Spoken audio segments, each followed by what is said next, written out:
On YouTube, back with another Infinite Flight video.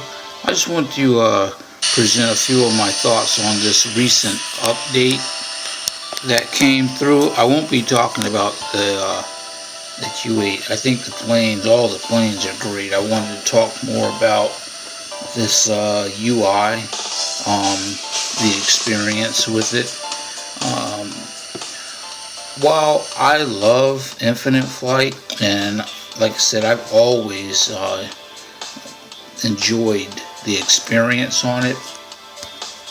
If you look first here at the map, I don't know, but it looks like um, this map has changed significantly.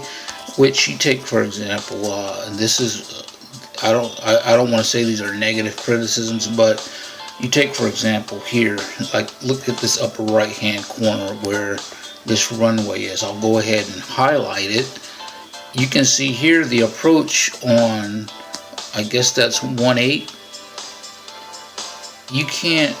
You would fly off the map, thereby you would lose control. I don't get that. I remember, I don't know if you can take, for example, I know an X-plane, you can fly off the bottom of the map and then you would reappear at the top. I really hope that's not the case with this, but it looks like this is the Oshkosh region, and it really looks like this region has shrunk. I like the color coding. I would assume that the brown is the mountainous areas, but here's the other thing. Let's go to the split screen. If you look here to the left border, this is not legible. You can barely read this. You can just make out the differences in the numbers, and some of the letters seem squashed together. The boxes also where you would need to make your changes, these boxes have gotten smaller, and so where that would affect you is here. Say you're flying in and you need to make changes. Let's say you have your autopilot on and you need to make changes. There's a really good chance that you're gonna make the wrong selection. These numbers as well, you can look at them. I got it on the let me put it up there so you can see here where I have the speed settings and such, that with these numbers being so tiny that you could end up selecting the wrong digits, it would be really easy to do. Overall, I understand why they're making changes to Infinite Flight, but it seemed like some of these changes were rushed, for lack of a better word. Because I've already received 2 updates since the initial rollout with the Q8, with the Dash 8. There was one correction where the boxes were resized, and then another one came out, and if you look here where it says spoilers off, when the second fix came through, then the S went back to the outside borders of this box. If you look here, I'll go ahead and set this to armed. You see where I'm setting it to armed in flight. Whether you look here where it says spoilers, this box is so small that spoilers doesn't fit inside that box anymore. The throttle control has gotten smaller as well, and it's hard to read. If you look here, it's very difficult to read the percentage, and that's 91% right there, I believe, but there isn't a lot of space left on the lever at the top. Yeah, there's 100% there, but there's not a lot of space left on that lever at the top.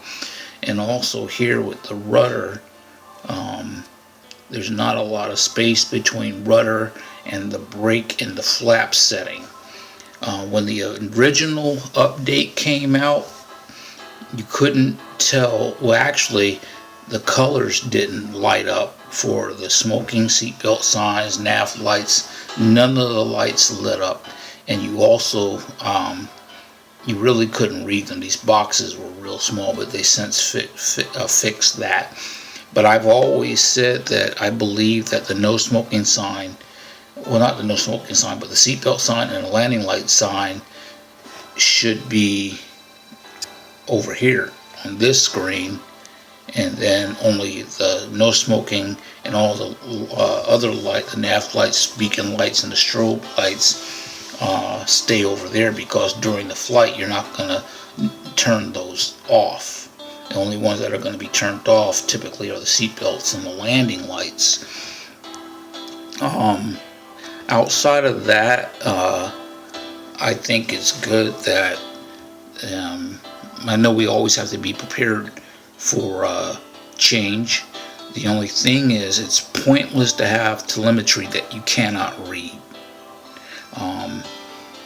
I know that some people have different devices and they're not having the same problems. I'm thinking maybe if I get a newer device. I fly on a tablet. I fly on a Tab 3, and prior to this update, I did not have this issue of small text and small boxes.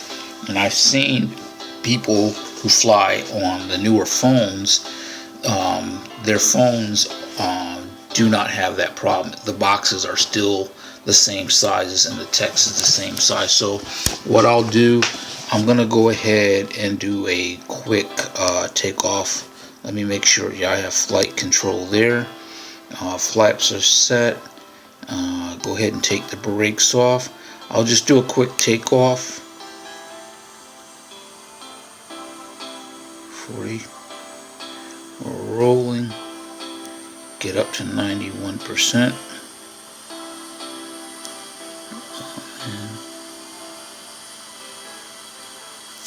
It's 91 past 80 knots.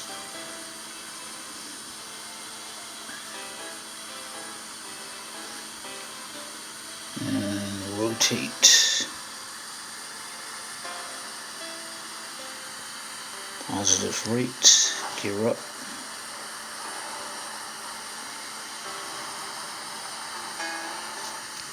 Heading is set.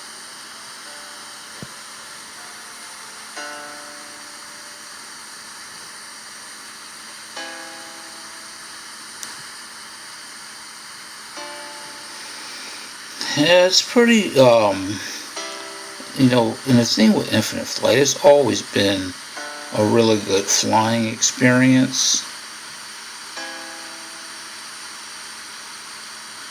And it still appears to be. The flight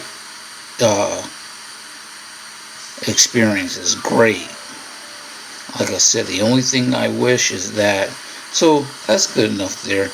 So let me rewind that back and put this to live. So the takeoff and the flying, easy enough. The thing, like I said, and I'll end the video here, is that I just wish the text and the boxes were bigger. And what I'll show you is here, for example, let's go ahead and split this screen. Here, this flight information, unreadable. It almost makes this screen useless. So you see here, the waypoints, can't read them. You can barely make out the direction and the destination miles, and it's just really tiny. Okay, so that's all I have for you, and have a nice night.